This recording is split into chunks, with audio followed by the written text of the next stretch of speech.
help me give a warm welcome to Ben Blackwell.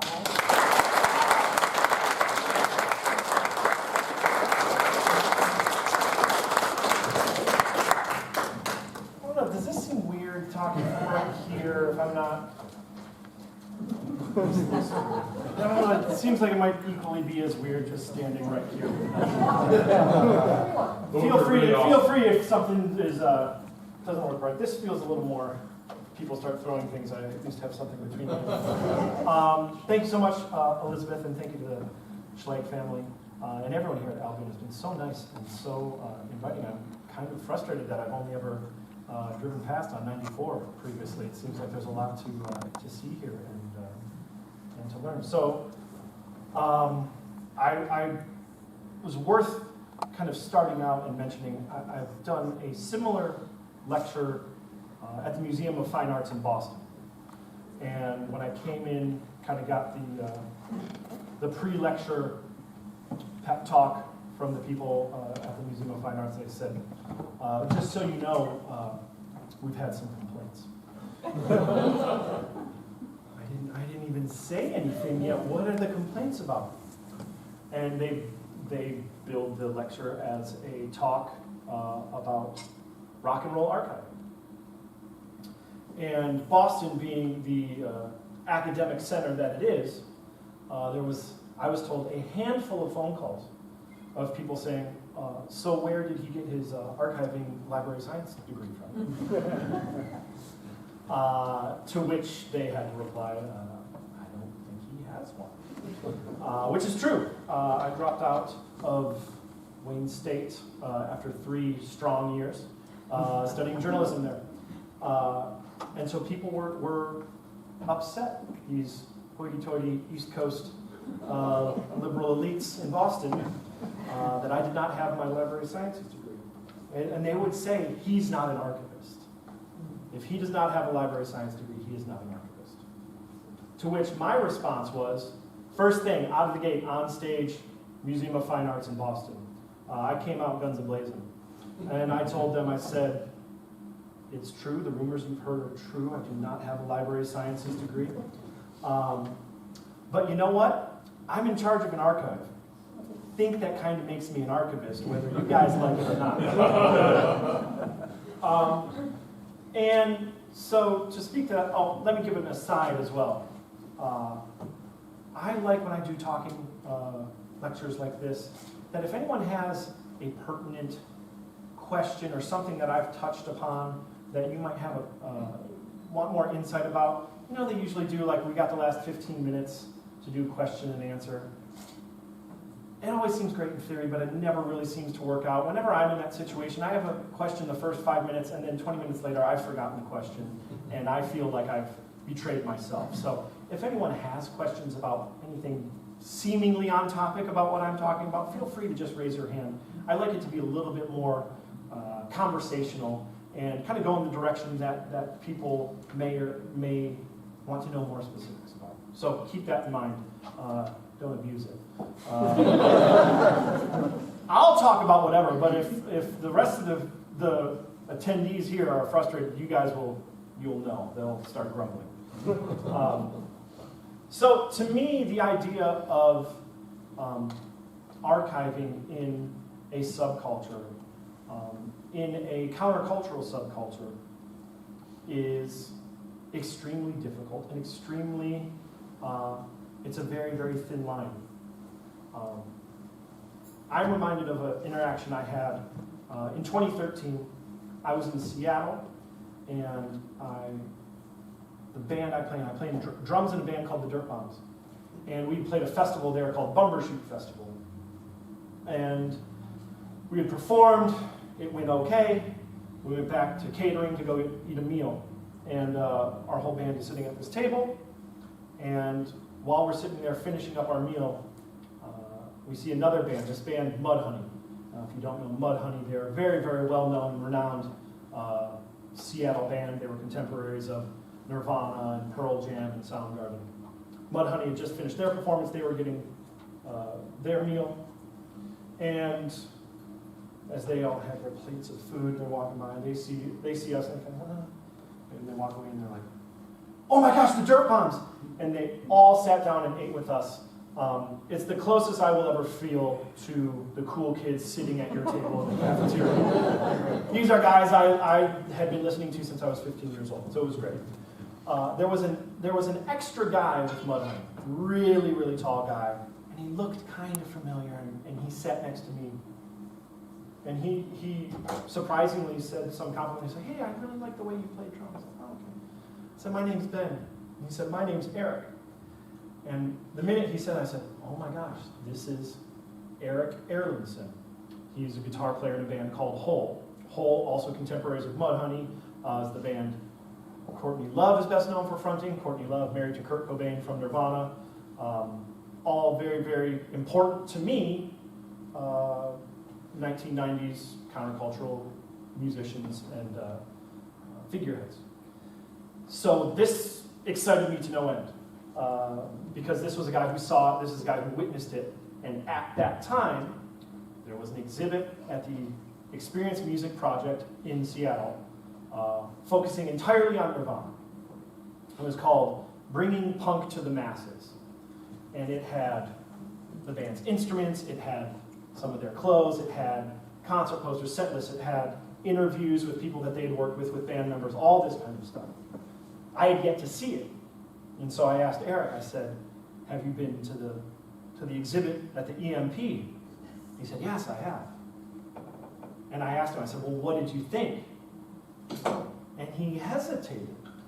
Now for me, for someone who loves history and who loves archives and loves knowing more about the things I love, this was really, really confusing to me that he didn't have an immediate answer. And what I finally was able to pull out of him was, he said, well, first off, having been around when that happened, when this band was a band, and knowing what exists out there, I was surprised at how little they actually had in the exhibit. He said it was basically, this museum does not have much in the way of permanent collection. It was basically whatever they could convince people to let them borrow, which was very little, or whatever they had the budget to actually purchase themselves, which was also, in his estimation, very little. Which for me immediately felt conflicted, because I'm sure everyone here has at some point or another been to a museum or been to an exhibit, and you see the pictures on the wall, you see the artifacts in the glass cases, and you see the write-ups, the descriptions, the justification behind it all. And you think, this is the story. This is what happened, and this is exactly how it happened. So to hear him say that sowed some seeds of doubt in my head. And his second comment was, the other part is, for being involved in this underground countercultural rock and roll movement, it just feels weird to see everything in a museum. These were things that were meant to be destroyed. They were meant to be ephemeral. They weren't meant to be held up against, illuminated manuscripts. They weren't meant to be compared to, the tomb of Tutankhamun. So he's like, I just personally have trouble with that. I think about that all the time in regards to what I do and what I'm saving and what has been saved and what has been lost. So me personally, my start in what the Boston collegiate community takes issue with me calling archiving is totally accidental, totally happenstance, circumstantial, which was, I like to say, I was 15 years old at the time, and 15 is the perfect age. 15 is the age when just about anyone, no matter what you're doing or whatever you love, is when you really get excited about things. So you get really excited about drama class in high school, or you get really excited about playing lacrosse. I had lots of friends in high school who got really excited about smoking marijuana. Me, myself, I got really excited about Detroit rock and roll music as it was happening at that time, 1997, 98. And specifically a band called the White Stripes. So the White Stripes, the lead singer of the band, Jack White, is my maternal uncle. I was 15 years old at the time, and I was just excited to be included in anything. The band at that point was literally starting out. They had not done anything prior. And so anytime I was able to tag along, there's seedy bars and clubs in the Cass Corridor of Detroit where a 15-year-old kid with braces really sticks out. But I got my braces off when I was 16, and it opened up worlds for me. Braces off, put a leather jacket on me, I could pass for 18. So I got to go to the shows, and like you'd be excited about anything in high school, I was excited to take the flyer off the wall. I was excited to grab the set list of the band performing. Once I realized that you could talk to the sound man, the guy running audio for the room, and I could hand him a blank tape, and at the end of the show, he would give me a recording of the performance. I was amazed. I was excited. I had no plans. I had no delusions that this tape would have any sort of historical significance beyond my immediate appreciation for it.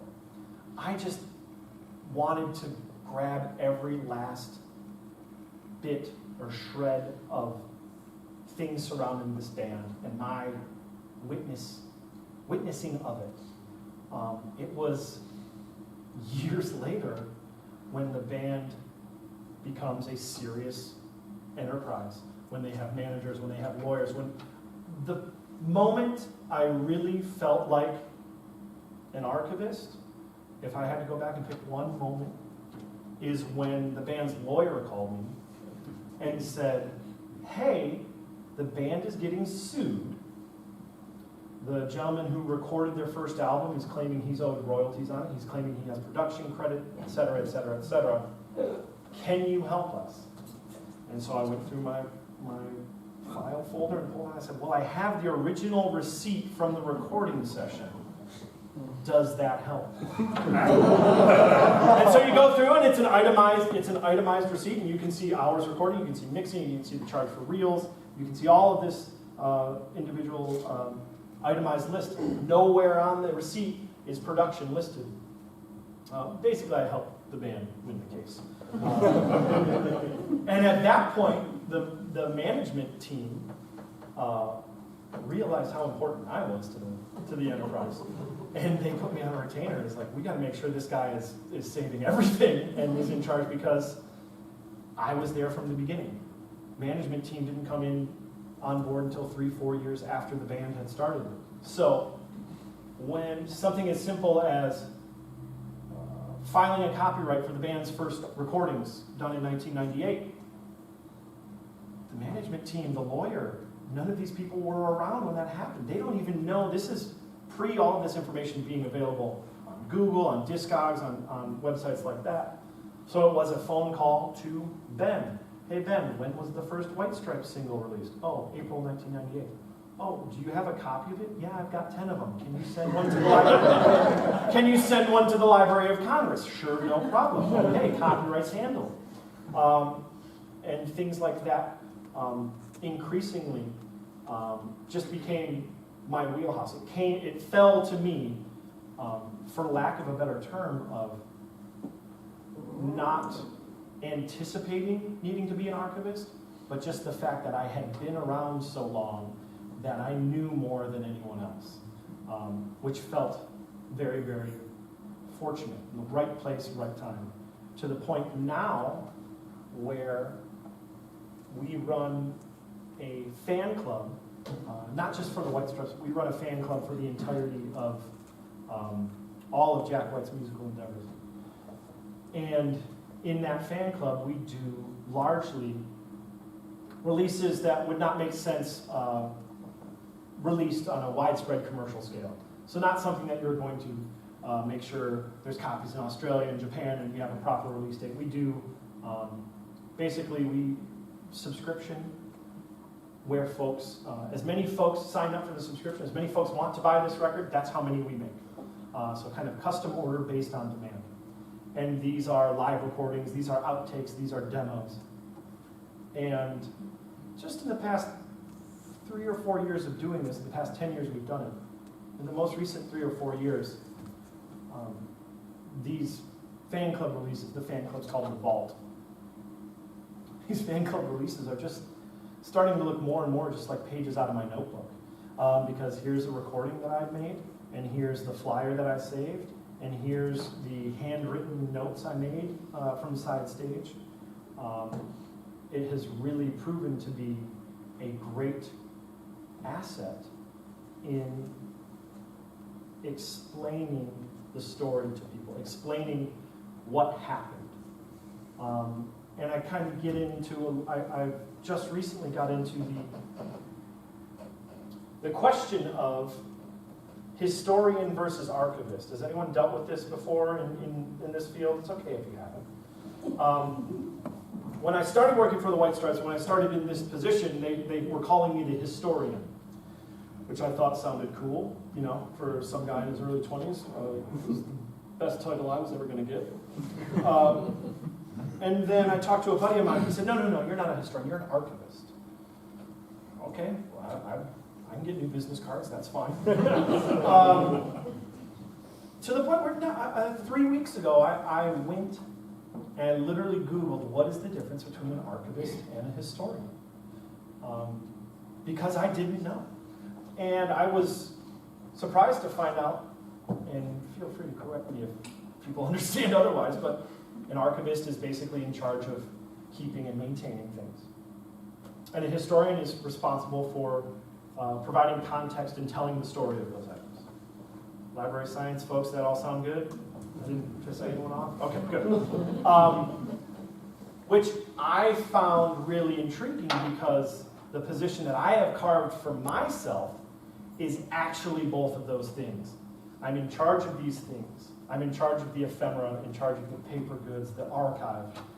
But as the person who compiled them, as the person who kept them, as the person who studied them, I am best positioned to tell people what is important about them and why it is important.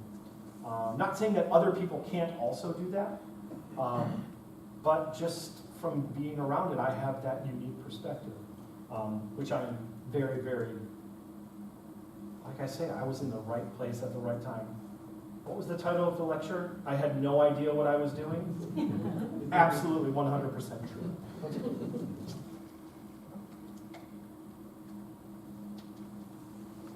I think this was an old water for Bill Sweeney, who was working up here earlier, but I've got his email address if I come down with that Legionnaire's disease. Everyone doing good? All right. One of the other difficulties, one of the challenges I feel in archiving is the importance placed upon things in regards to what you oversee, what is in your archive. It's very easy to feel like what you oversee, what you're in charge of, what is in your care, is the most important thing in the world. That's probably de facto how an archivist should behave. But just sheer simple facts and sheer volume of things in archives, you have to know that there's things that are more important and things that are less important. Recently in the news there was a story that made lots of headlines in regards to the Universal Music Group, one of the 3 big major record labels in the world, had an enormous warehouse fire. This was in Los Angeles in 2008. And Universal, the labels that Universal controls include Motown, it includes Chess, it includes Geffen Records, tiny little micro, history of the recording businesses. Back in the 30s and 40s, labels like Atlantic and labels like Bluebird, those were all independent. They were started by people in their backyards and their garages. They didn't know what they were doing. And slowly those labels bought up other labels, and they became big, and corporations got involved. And now we've got 3 labels, basically. So when you talk about a label like Universal, Universal is the name of the label, but they encompass master recordings and assets and ephemera over hundreds of different other record labels. And they basically swept most of the details of this fire under the rug and kept it away from people for 11 years before this New York Times broke the story in a major way. And these are major artists. You know, Chess Records is Chuck Berry. Its subsidiary Chess is Bo Diddley, Muddy Waters, some of the earliest, most influential rock and roll recordings in history. Motown, I think everyone here probably knows a little bit about Motown. These are bedrock, important American musical movements, and the recordings that are the basis of them. Many of them, many unreleased recordings that were never made available to the public, just gone.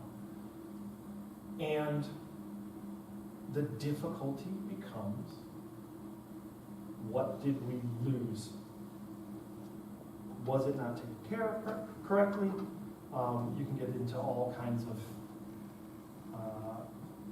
you can get in the weeds regarding climate control, fire suppression systems. I'm sure people here have dealt with all of that stuff. I deal with it on a little bit. I'm not, I don't get too much into the actual, I don't get into the humidity of things very much in my art. But a comment that I heard that I thought was really, really interesting in regards to all of that was the rate at which modern culture is creating, is making art, is creating footage, video. We're being video right now. In comparison to what exists from ancient times, from prehistory.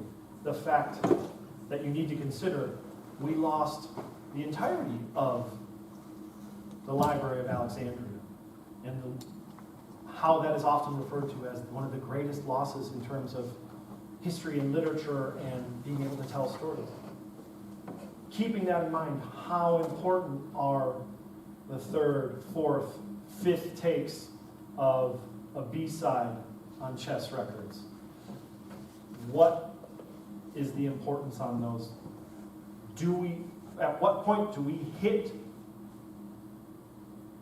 a moment where having recorded everything or having everything archived and available almost hits the equivalent of having nothing archived and nothing available? There's an author by the name of Chuck Klosterman who wrote a book called But What If We're Wrong?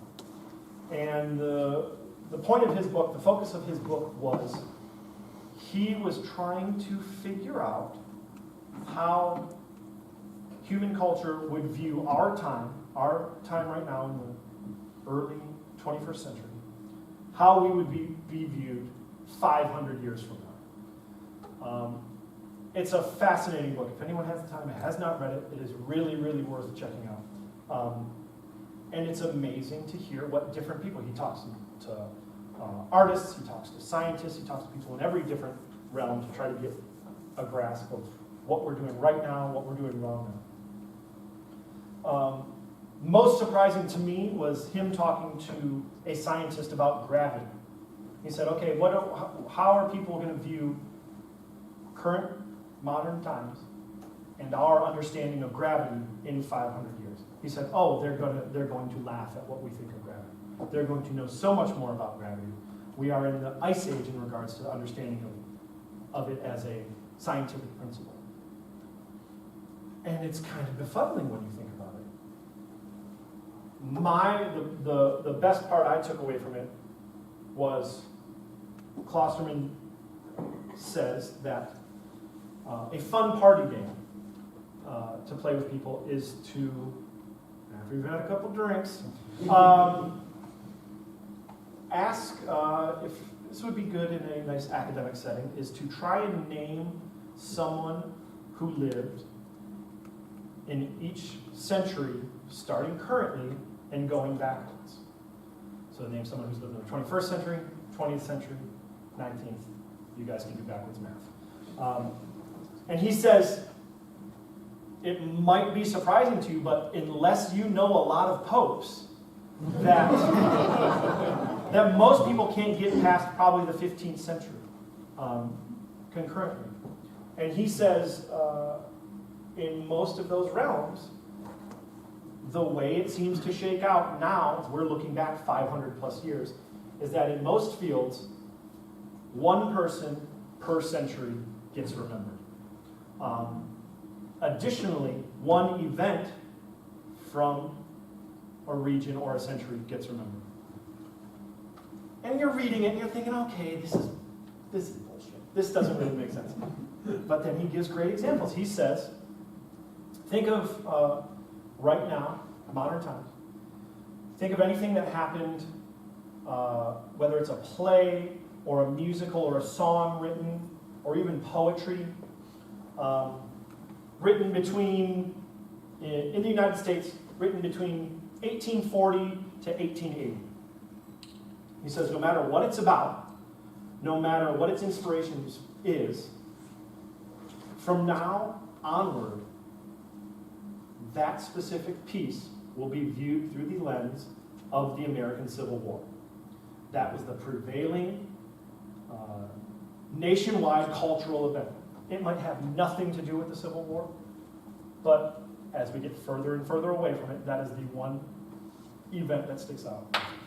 He makes the argument that for modern times, for the previous 20 years through the next 30 years, whatever, that event would be September 11th. I disagree. Regardless, I saw Klosterman speak at a book signing.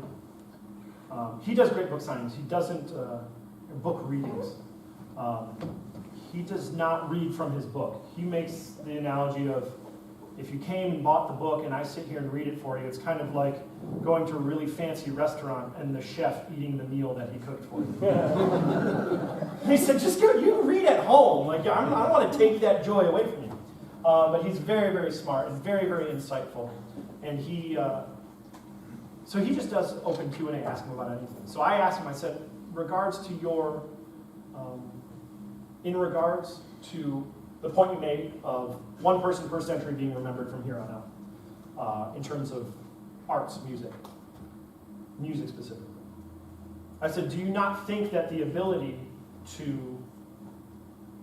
that we don't have footage of Beethoven or Mozart actually performing or conducting their pieces? Do you think the fact that we have film footage of the Beatles or Elvis Presley, does that not change this dictum that you put out in your book? First thing he said was good question, so I was happy about that.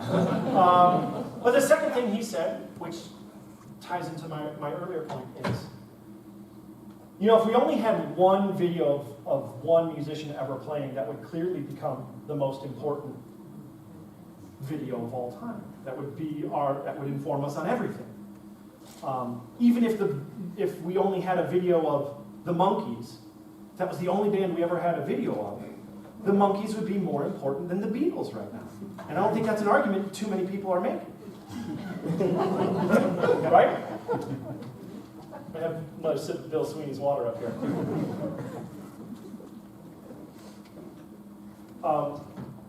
Conversely, he makes the point of, because we have film footage of everyone beyond a certain point, beyond the 1950s or whatever you want to demarcate, that is the equivalent of having video footage of no one. That it is almost completely equalizing and leveling.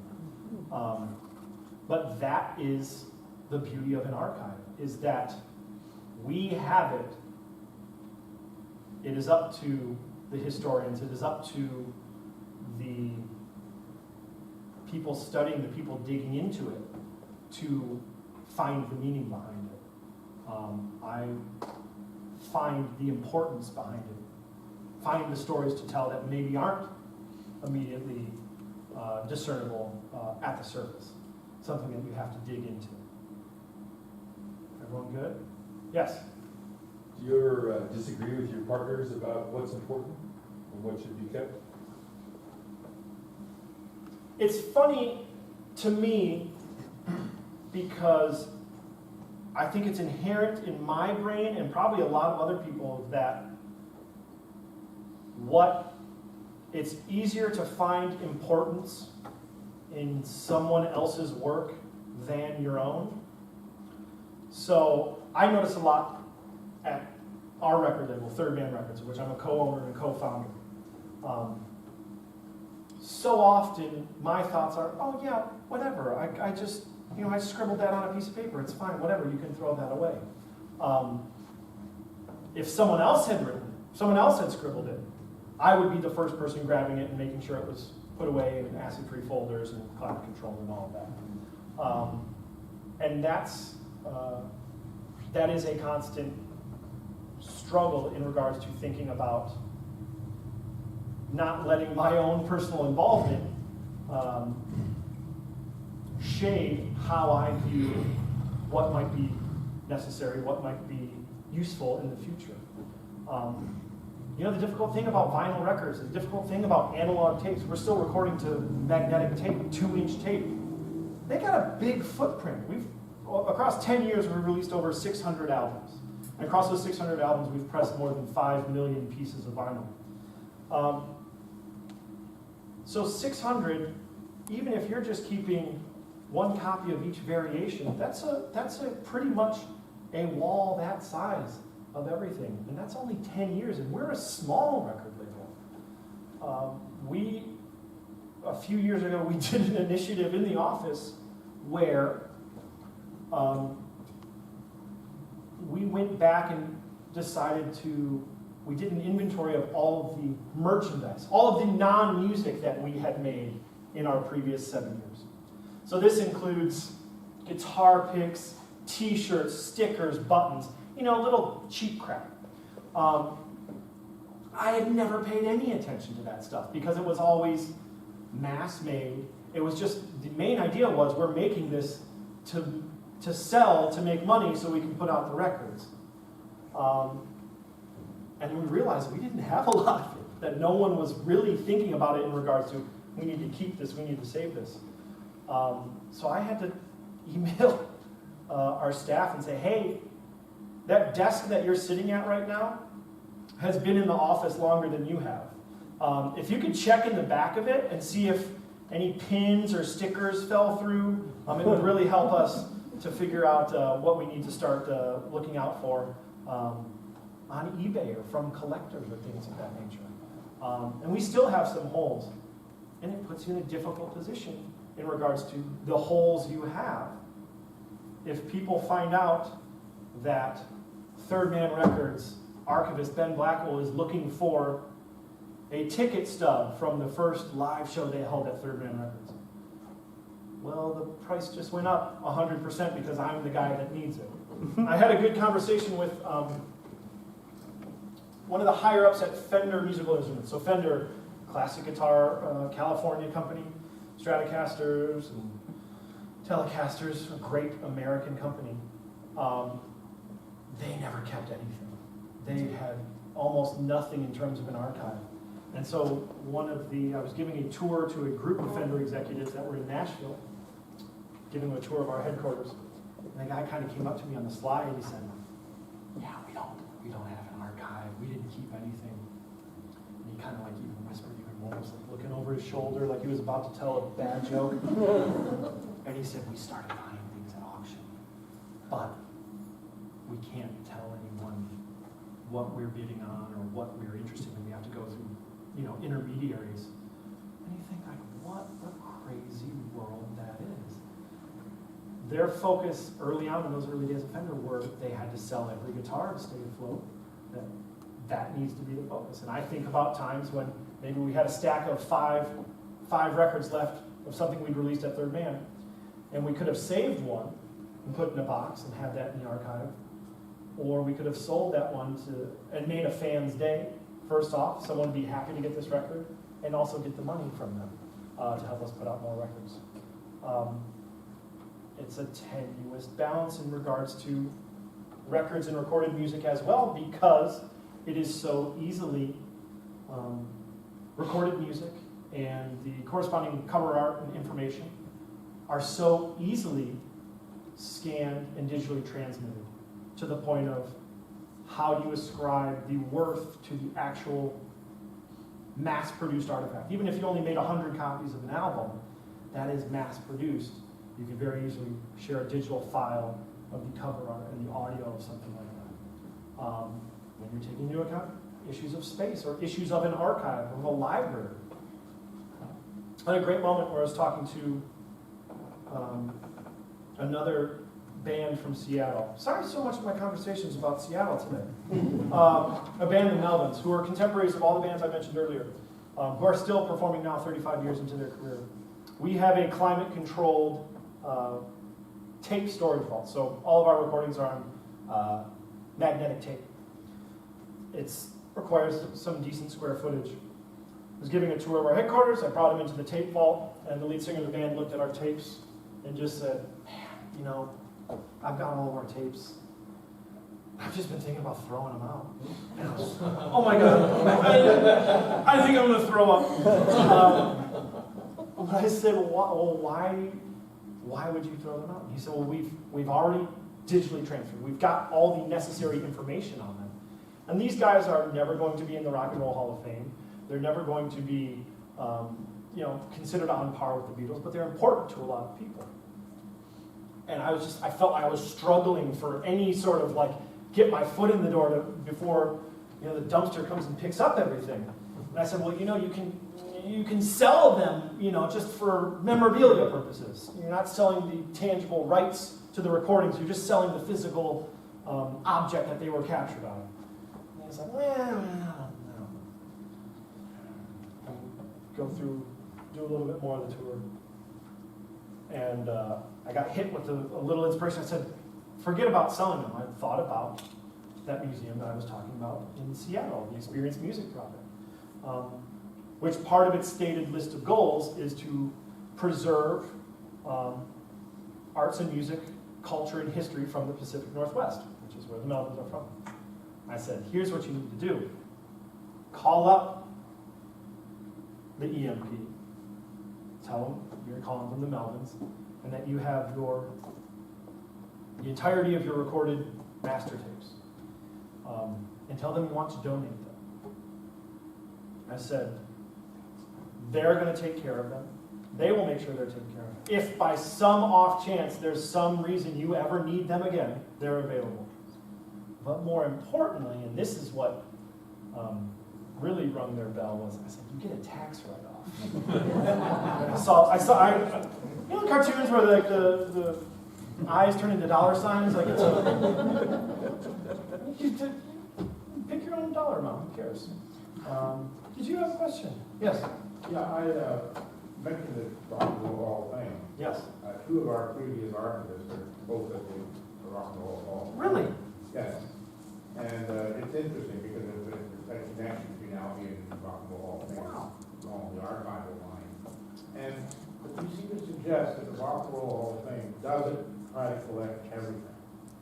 They have limits on what they will take care of. I have a little bit of insight into some of the Rock and Roll Hall of Fame operations, and I've heard third-hand stories of whoever was a curator at the time saying we don't need any more expletive guitars in here. We've got enough guitars.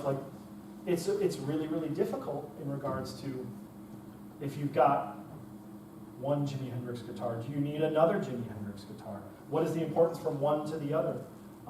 In regards to also considering you have a limited storage and display space. And you want to make sure, yes, Jimi Hendrix is important, but are there other overlooked artists and performers that, let's put it this way, no one's going to the Rock and Roll Hall of Fame and discovering Jimi Hendrix.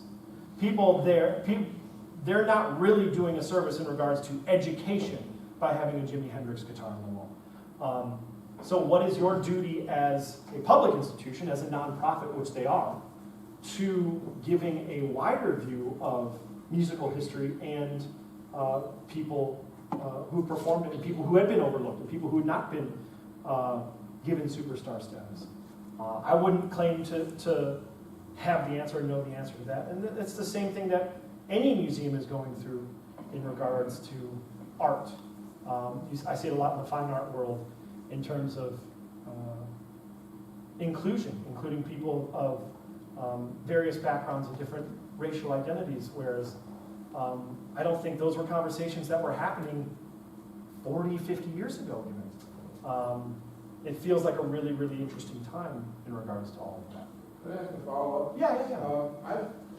I communicate with the two archivists that I know that go up the whole thing, and there's a very big difference between the archive and the public display part. Yes, There's absolutely. tension that exists. Yes. And that's one thing that archivists have been confronted with, is the archivist's attitude is collect everything that's relevant to this particular topic. But that it's people on the other side, the people who are the museum display people, have a different attitude about it. Yeah, they're going to be concerned about what gets butts in the seats, what gets people coming in, and I think those two things are almost 100% at odds with each other. I mean, even the idea of calling it a Hall of Fame, and even ascribing a genre name to it, calling it the Rock and Roll Hall of Fame, creates lots of controversy. It creates every time. Once a year, I know someone's going to email me and say, can you believe who they nominated this year? And on one end, I feel like, yes, I can believe who they nominated. I might not necessarily agree with it, but I understand the backdoor dealings and everything that's happening behind the scenes that most people won't understand. You should contact Jenny Jenny Thomas. Thomas? Yeah. I'm going to give her info from you. Yeah. And following on that is, a lot of, in case you guys haven't read up on it, the country documentary that was on recently mentioned the Universal Fire also, and how absolutely epically tragic that was. Music from the 1940s onwards through the 2000s were lost. A significant performance of masters. And it leads to my question with you, and I'm not certain if it's clear how you work at Third Man Records. You mentioned you have tapes, master tapes, and those are very flammable and very delicate over time, which is what Universal found out. Yes. Unfortunately. A massive treasure trove loss, and you are creating a treasure trove. Do you have a digital master also that you create? Could you explain Yes. How that works at your place so that you don't have that same problem? Very, very good question. There are one of the recording engineers I worked with had a great line for me, and I don't know if this is solely music recording engineers or if this exists in the information sciences world. If it doesn't, feel free to take it and share it. He was talking in regards to digital files. He said if you have it stored in one place, you're borrowing it. If you had it stored in two places, you're renting it. And once you have it stored in three places, you actually own it. And he's speaking in that regard in which digital files are so easily lost, misplaced, corrupted, etc. For us at Third Man, just very recently, have I undergone a project to properly back up the material that we have that is not properly backed up. Now, if you want to talk about something like probably the most well-known thing we have in our archive, the piece of recorded music, is the original analog multi-track masters of the White Stripes' Seven Nation Army. Their big hit, the song that is being chanted at the big house down the road every Saturday afternoon, that exists on the original 2-inch tape that it was recorded to. It exists on the 1/4-inch tape that it was mixed down to. Wait, let me correct. Recorded to 1-inch, mixed down to 1/4-inch. Someone's going to hear this and they're going to want to correct me 40 years from now, so I just want to make sure. It exists in those two original formats, and then there are digital backups of both of those. And those digital backups exist not only on compact disc, CD, DVD, But also LTO. Know what LTO stands for? Neither do I. But the people that need to know. It's like a tape that looks like maybe about this big, about the size of a hockey puck, but it's like terabytes worth of information that it contains. And so my main focus lately has been not the analog material that we have. All of our analog material is stored in a climate-controlled vault, cinder block wall. Vents are blocked off, so there's no Tom Cruise Mission Impossible sneaking in and sneaking out through the vent. The door is fireproof, it's hostage-proof. The insulation of the door is a material that is smoke reactive. So if there's a fire somewhere else in the building, and the building fills up with smoke, the smoke comes into contact with the door frame, it causes a chemical reaction to happen where the insulation expands, seals off the door frame, so smoke doesn't come in there. Because smoke would just as easily fry master tapes, water, or fire, or anything like that. Our analog material in that vault is going to be okay. That room will withstand a bomb hitting it. I'm happy that I'm one of the 2 people that has the code to get in there because when shit goes down. My main focus lately has been what we have as digital resources. So starting in 2003, the White Stripes began recording every single one of their live shows to a digital hard drive. And this is a multi-track master which could be mixed and manipulated later on for eventual release.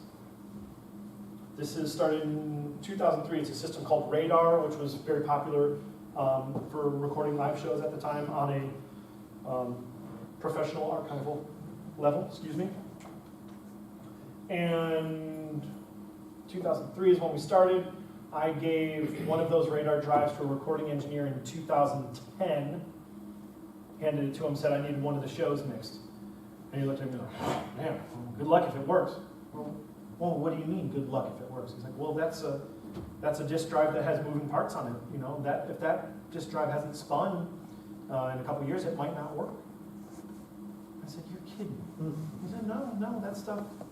He said, digital information, digital drives, that needs to be updated so consistently and so regularly.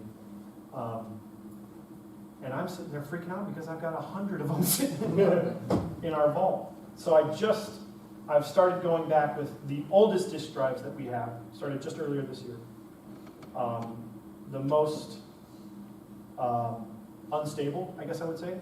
Recordings done in this Radar format. Sent them to a house in Nashville that specializes in digital long-term transfer. Makes cloud storage available, gives me LTO, these tapes that, I forget what it stands for.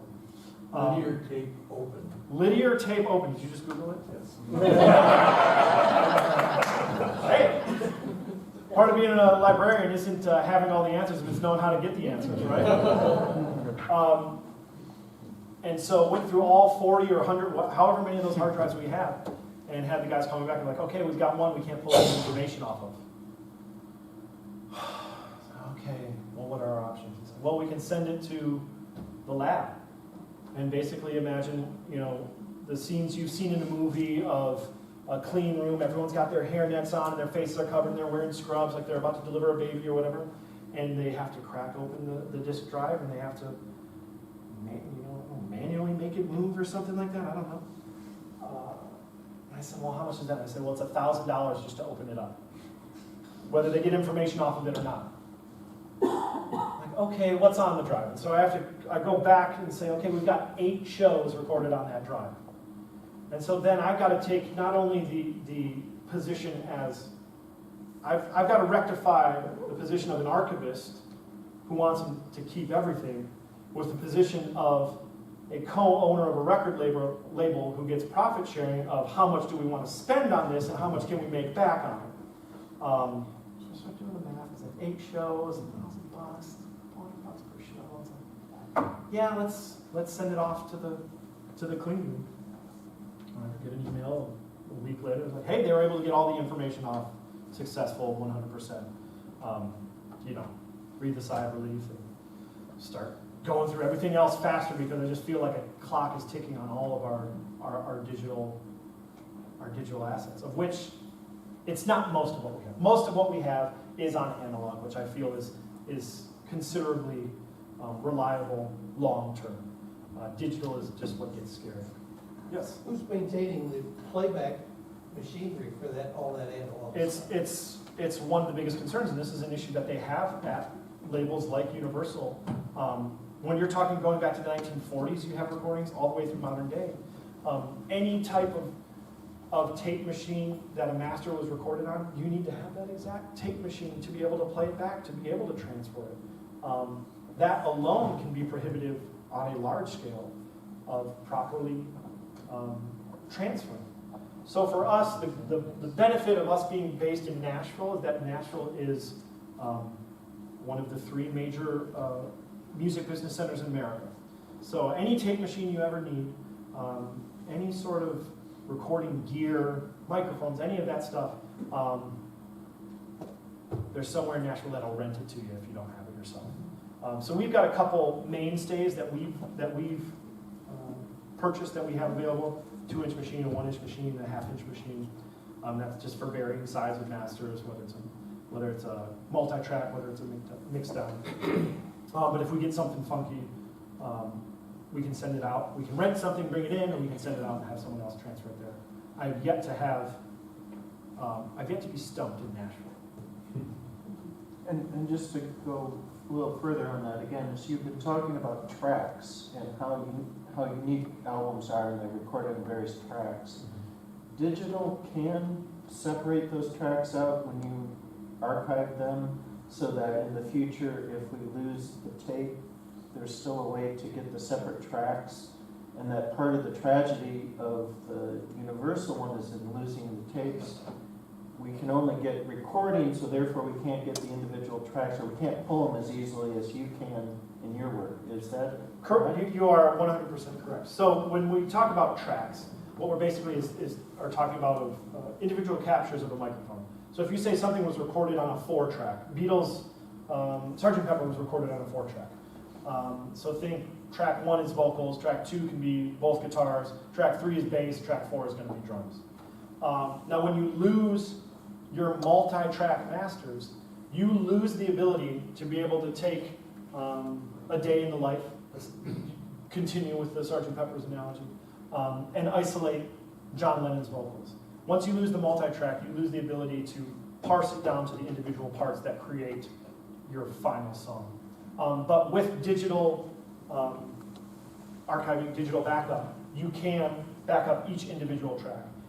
That's what makes it possible to do modern day remixes or isolation. If you only want to hear Al Green's vocal track on Let's Stay Together, you can isolate his vocal track. Happened to walk into a studio in Memphis one day when they were doing that, and it was amazing. He didn't need a band behind him. Or if you want to isolate, remove vocals and just have an instrumental version available for backing music. A lot of times now for movies, commercials, TV, to use songs in those mediums, we call it synchronization license.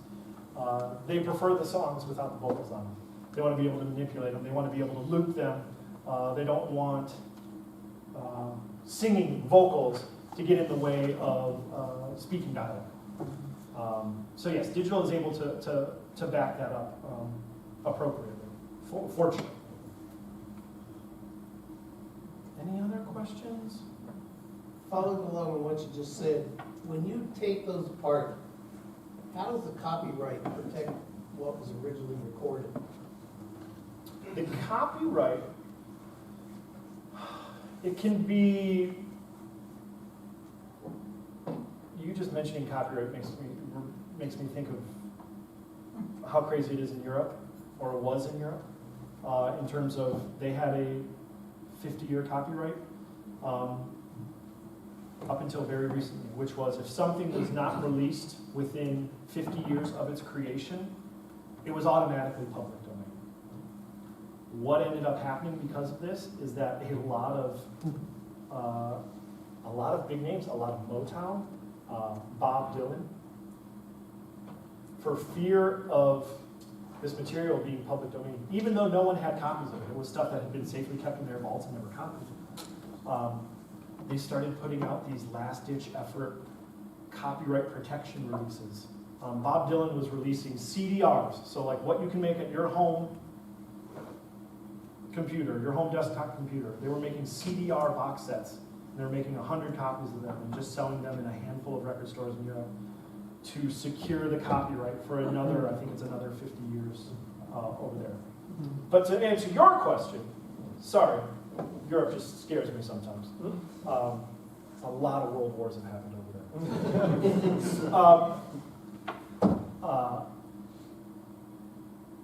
In regards to your question, the entirety of the recording is copyrighted upon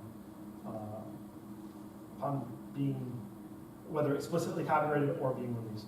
So if you send it off to be copyrighted and it's not, you don't officially release it. That's at least speaking to United States laws. So that hasn't really, I think, thanks to Mickey Mouse, that hasn't become an issue in the United States just yet. As long as Disney keeps on making sure that he stays out of the public domain, most recorded music is still appropriately covered. One last thing on my end, and I'll sit and talk and take questions as long as you guys want, but I feel very lucky in regards to, I never thought I was assembling an archive. Like I said, when I was grabbing the flyers off the wall, when I was picking up the set list off the stage, when I was taking pictures, when I was making a recording of the band, I was just doing what I loved. But it's a tricky world when what you love or what you're doing for fun or just part of your day-to-day becomes something that lots of other people see a value in and see an importance of and see a history in. I was telling someone earlier today, I said, up to a certain point in his life, no one really cared about the home movies that Abraham Zapruder shot. But after a certain point, he had shot the most famous home movie in history. And that wasn't his plan. Maybe goes to speak a little bit different about, it's a little different than archive, but we're talking about artifacts, we're talking about capture, we're talking about preserving in posterity. And that's something I think about all the time, every day. That's what I got for me, but I'll take questions. Yes? I had one quick question while the camera's still rolling. Yeah. Who's your favorite aunt? It's a tough one.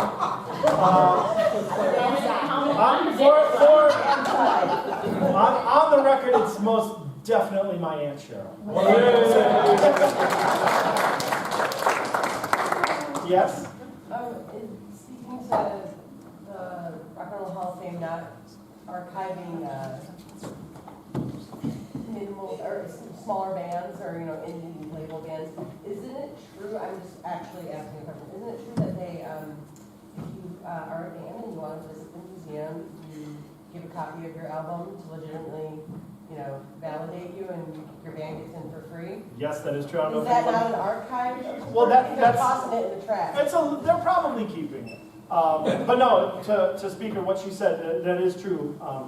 Touring bands or even whatever bands, if you go to the Rock and Roll Hall of Fame and you present them with a copy of your release, however official or unofficial looking, it could be just scrawl down with magic marker. But if you give them a copy of your release, they will let you into the museum for free. I don't think they do that at the MoMA or the Guggenheim. So I want to make it clear, I am not anti-Rock and Roll Hall of Fame. I think my point is to more appropriately describe my position is that they're in a very difficult spot in regards to how they have to operate. They have to serve multiple masters, and that's very, very difficult, especially in a realm that so many people hold so near and dear to their hearts in regards to music and popular music and rock and roll. That is very, very, it's difficult. I've said difficult a lot today. I'm sorry. I didn't read my thesaurus this morning. Yes? Is there anything you wish you would have grabbed at the time and you regret it? I just realized the other day, so through Third Man, we've done a partnership with a website called nugs.net. It is not a medical weed dispensary. They host live recordings of rock bands, and they do they do Bruce Springsteen, and they do the Grateful Dead, they do Pearl Jam, Red Hot Chili Peppers. It's kind of the go-to place for live recordings. We've entered into a partnership with them with Third Man Records. Basically, those hundreds of disc drives that I was telling you we have live shows recorded on, they're basically, eventually will be hosted at this Nugs website.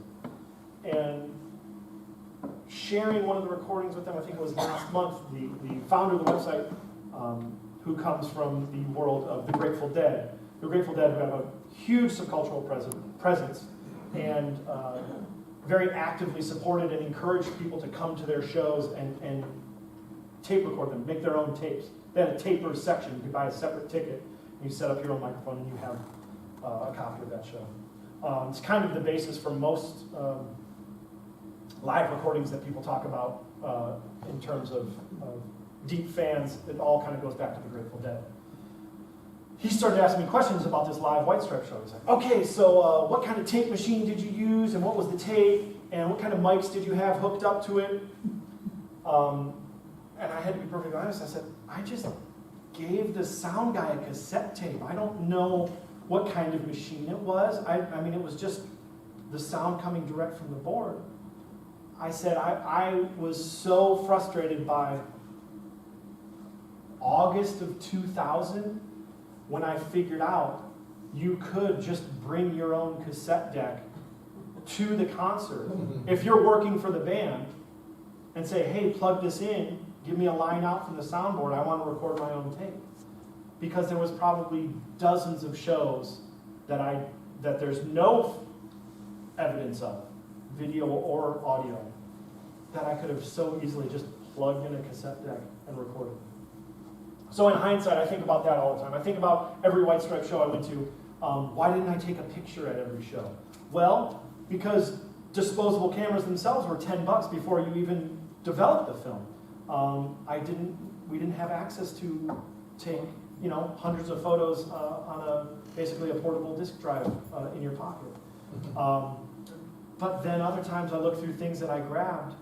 I go through piles of stuff and I kept going, man, how did it goes both ways. So I find things that I forgot I would even grabbed, and I think past me. And then other times I wish I had anyone tell me what I could do, what was available to me.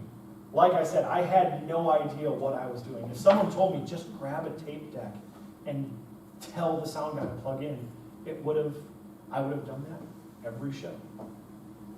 You are collecting recorders, microphones, things like that as part of your mission with Third Man Records, correct? Are you doing that type of work? It's a little more to, in terms of the record label, no, but in regards to, in general, so we have a recording studio, Third Man Studio, which isn't open to the public. It's not a public-facing entity, but it is where we do a lot of our recording. We'll bring in bands that we want to release. And that gets difficult because it becomes a matter of taste. I want this microphone because of the sonic qualities it imparts on a recording. I want this piece of outboard effects because I like the way it makes my guitar sound. It would be very Sisyphean to try and think I'm going to have every microphone, every piece of outboard effects. And again, as I said earlier, Nashville's great because it is a music biz town and rental houses are a thing. And so if there's something you want, if you've got the money, you can probably rent it or find someone that's willing to let you at least check it out. As a way to sort of reverse engineer, which is what you've been talking about too. you can find those things. You can find, if you wanted to, if you said, hey, I want to use all the same gear that the Beatles recorded Let It Be on, you can go back and it's been documented, insanely documented in terms of what kind of tape machines, what kind of amplifiers, what kind of guitars they were playing, and you could set that all up like you're a Civil War recreationist and you can say, all right, let's make Let It Be 2. You have the ability to do that. And a lot of people love doing that. A lot of people love going down that deep spiral.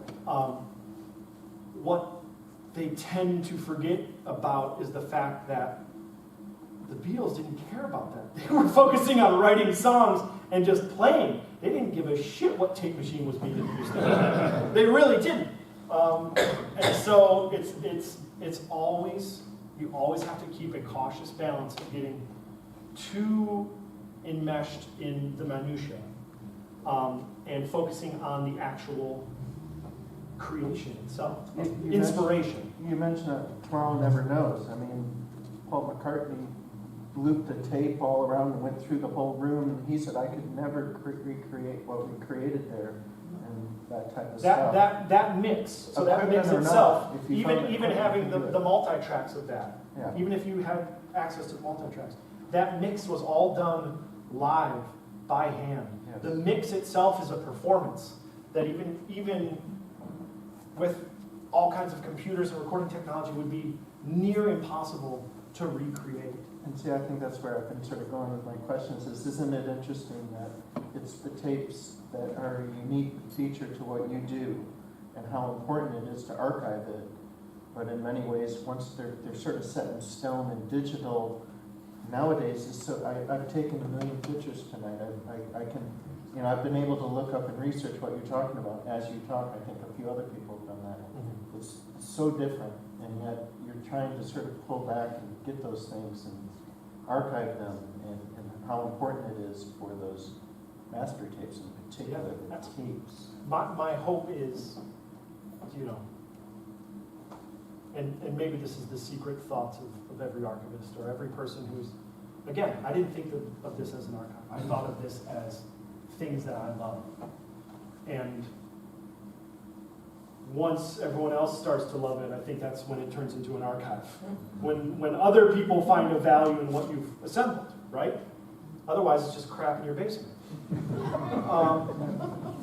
But I just hope at some point, 90 years from now when I'm gone, that someone looks through this stuff wherever it exists, if it's in a university library, if it's wherever it ends up, that someone just thinks, man, I'm so happy he did this. I think that's all I can hope for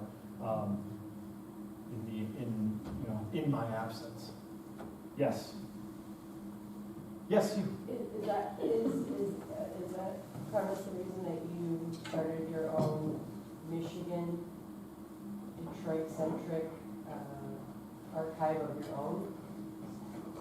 Because you want someone to do it, there's a lack of information out there?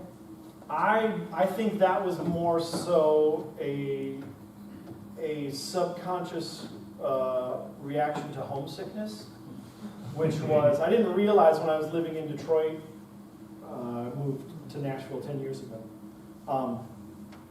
I didn't realize how much I took for granted, like being able to go get a Coney dog and go see a Tigers game and all that stuff. And then once you move to Nashville, it's like, oh, I can't do any of those things.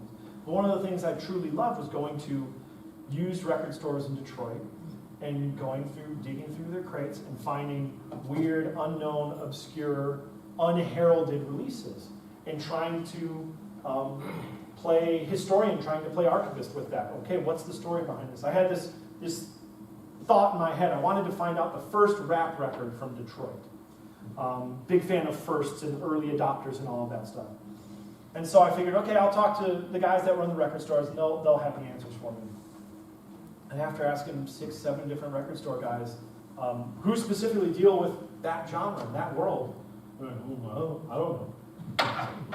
Okay, I guess I have to figure this out. If I want the answer, I have to go figure it out. And literally, I was working at a record store, and at the bottom of a box was a record of a 7-inch 45 RPM, which, if anyone knows at all about the history of rap music, the 7-inch was not a medium for rap and hip-hop.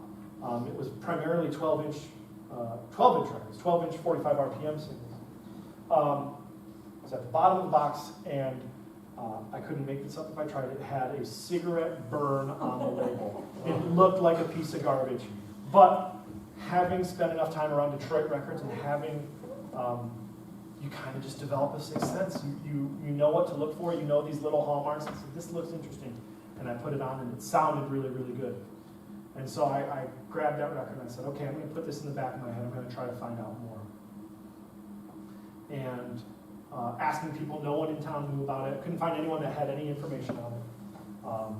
To the point where there's an address on the label, and I tracked down the old address to see if any evidence was there, if the guy was still living there. It was just a house on the west side of Detroit. It wasn't an office or anything. He just put his own home address on there. Nothing.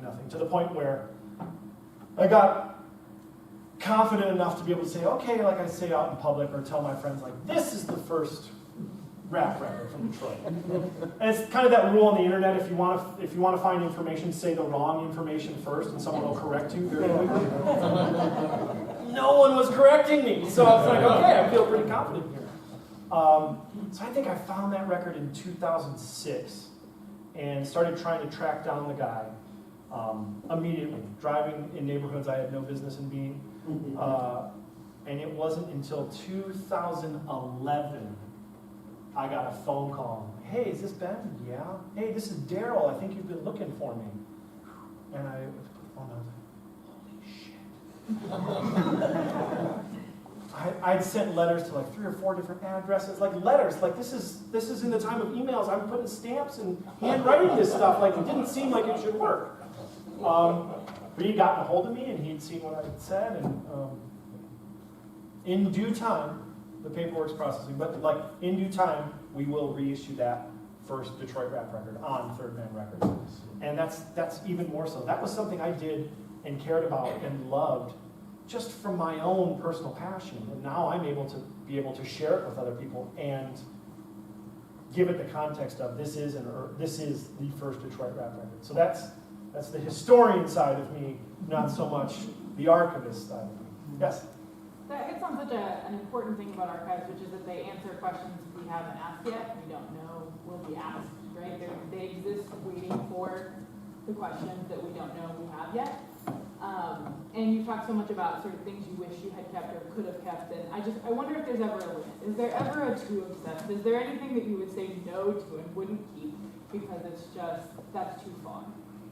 There was a time I definitely had to pair at certain points of like, I kept every issue of the Detroit Metro Times, which is the free alternative weekly in Metro Detroit, which would have concert listings, which was the main value that I gleaned from it all.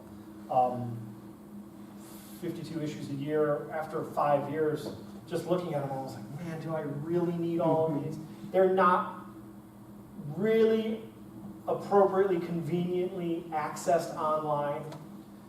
And I did one final trawl through them all to see if there's anything I missed, and then I sent them all to recycling. In the back of my mind, knowing if someone put a gun to my head, I can probably go to the DPL, and they've got copies of these. Or I can go to my friends at the Metro Times and ask for their archive, of which I had to do twice this year alone. We're working on an archival set for 20 years since the White Stripes released their first album. And we're doing a fan club, like I described the vault. We're doing a fan club release for that to celebrate the year 1999 and the White Stripes' career in 1999. And so the White Stripes played 17 shows in 1999, and I had physical representations of 15 of those shows, whether it's a flyer or whatever it might be. One of the shows was a lunchtime performance at the Wayne State Student Union that I was fairly confident there existed no evidence of. No one made flyers for them.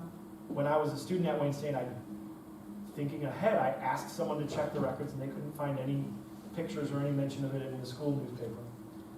But then there was a show the band had played at the Magic Bag in Ferndale in September of 1999. They'd opened for the band called the Pretty Things. Pretty Things were contemporaries of the Rolling Stones, some of the members of the Pretty Things were early members of the Rolling Stones. No flyers. I had nothing in my archive. I had a copy of the set list, but I didn't have any White Stripes opening for the Pretty Things. So called my buddy, the editor of Metro Times, and said, hey man, really need a favor. Like, I've made it my personal goal to have these representations in this release, this booklet. And maybe within 2-3 days, he got a hold of me and said, all right, hey, do you want the week of show listing? You want the week prior? It's the same information. And that harkens back to part of being a historian, archivist, librarian is not having all the answers, but knowing where you can get them. So that little strip that says the White Stripes and the Pretty Things will be in that bulk package. I'm seeing like little dorky stuff like that. It's really happy. Really, really happy. Chad. Hey, thanks, Brent. I am dying to hear your thoughts on this, okay? So as a person who has admittedly come to a concert, wants the tape put in there, you want to record every opportunity you want to record it. And then I think you have a famous uncle who does not like anyone recording with cell phones during their shows. Who do you sympathize with, and what's your thoughts on that? I have far too often been at a live performance and been frustrated by seeing other people watching through a camera screen. Knowing that the footage itself is not very good and is not terribly representative. What I would say to the people who would complain about that is, part of it is a question of ethics, right? Like, we're still learning how to interact with digital media and when is appropriate. No one would, well, I can't speak specifically to it, but it would seem very, very inappropriate to be on your phone in the middle of a church service, right? I think most people would agree that would be disrespectful. I'm not saying no one does it. In the same way, it would be very, very distracting, very, very rude for someone to be on their phone watching a movie in a theater. I don't think people are tooling around on their cell phones at a classical or an opera concert. Granted, I don't go to those things, but I'm just assuming. It's part of learning. It's part of having to establish what the limit is. And I think at rock and roll shows, people's thoughts are, this is rock and roll, it's supposed to be rebellious, there are no rules, I can do whatever I want, is kind of informing them going like this for 20 minutes at a time. But also, you don't have the right to just record that performance. You don't own that performance. If we want to talk about copyright, the artist owns that performance. What I would say from the archival aspect as well is the not wanting people to record, take photos, whatever. It's not, we're not saying no photos need to exist. What we're saying is we're paying a professional Rolling Stone featured photographer to take photos of that concert, and they will all be made available for free. You can download them at the highest resolution you want. Those are available of every concert. They're available to download in high resolution if you want. They're also available if you want a high quality print made at our Third Man Photo Studio, Darkroom in Nashville, Tennessee. You can order that print. And if you're concerned about the performance, me as the archivist will say the performance has been recorded, and later than sooner it will be made available, probably on nugs.net. So, yeah, we battle with the problem that everyone is used to everything being immediately available. And if you hear a story of something happening at a concert, usually there's a recording of it. You can go watch on YouTube or on Instagram someone posting footage of whatever may happen. This is across music, this is across any live event. That's our go-to. That is our front page of the newspaper. I'll cut it there. But if anyone has questions,